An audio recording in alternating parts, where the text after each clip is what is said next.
Hey, what's up, guys? This is Chris Leathers, owner of Your World Fitness and head strength conditioning coach at Marion Central Catholic High School. We just finished one of our favorite lifts for our lower body. Now we're going to go into one of my favorite lifts for the upper body. This is another very common lift that you're going to be performing this spring and this summer preparing for your season.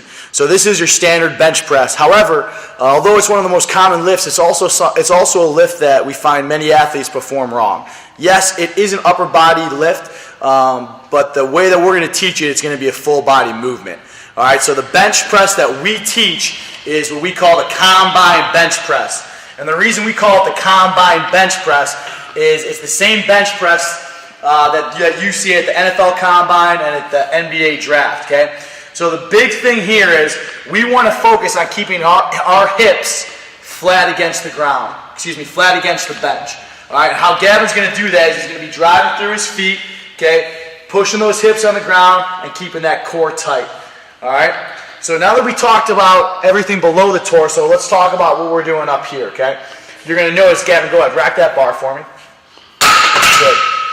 One mistake that we see a lot of guys have is they go way too wide on their bench press, okay? So give me like a wide grip, okay? Here's the problem with this. Don't do anything, okay? Gavin's in baseball season right now, so the big problem with going so wide like this, and the reason most people do it, is it's less range of motion, so it makes it a little bit easier to bench. However, the bad thing about that is you use way too much shoulder. You use way too much of your shoulders in the movement. You can probably go around to any local gym and find an experienced lifter, and they'll tell you, they tore a bicep or they tore a shoulder, they tore a pec, and the first thing their doctor probably told them is they're going a little bit too wide.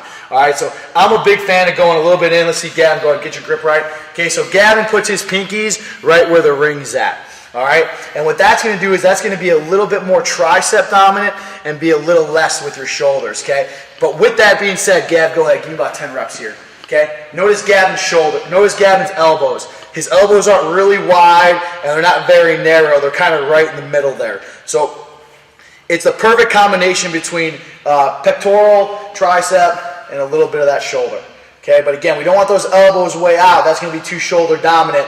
And if you want to make it more of a tricep bench, you just put those elbows in. All right, lastly, okay, when Gav's doing this, we want to squeeze at the top. All right, so he's going to bring it down, explode it up, and he's going to squeeze that pec at the top, squeeze that chest at the top. Good. Good. Go ahead, rack it. What would you say for reps? Okay. If you're a beginner to this exercise, I'd keep that set range anywhere between 3 to 4, and I have the rep range anywhere from 10 to 12.